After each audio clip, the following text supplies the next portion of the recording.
Hey everyone, it's a beautiful Monday in the Pacific Northwest, and I'm proud to bring you another episode of Mortgage Mythbuster Monday.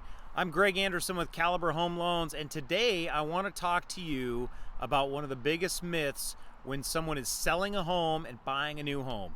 And that myth is that they should take all the proceeds from the sale of their current home and apply them towards the down payment on the new home.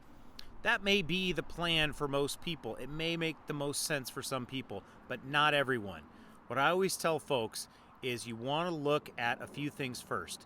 Number one, do you have any high interest or unwanted debt that you're paying on every month that if you paid those debts off would lower your monthly cash flow and make your life a little bit more simple?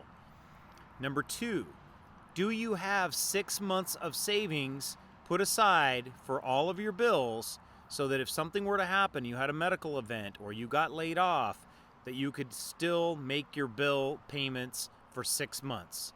And the third one is, are you maxing out all of the tax advantages that you get from 401k plans or IRAs? And in some employers, they match. So that's free money. And I find so many of my clients, they say, oh, I'm not putting in my 401k, or I'm only putting $100 a month.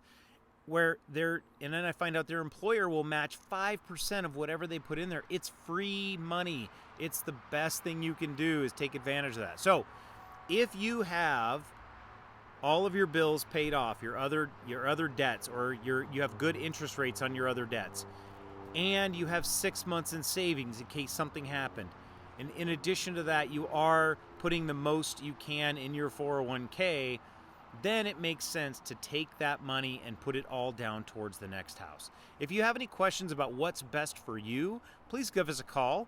My number is 425-765-3115, or we can be reached at team.anderson@Caliber Home Loans. We look forward to talking to you. We're here to help.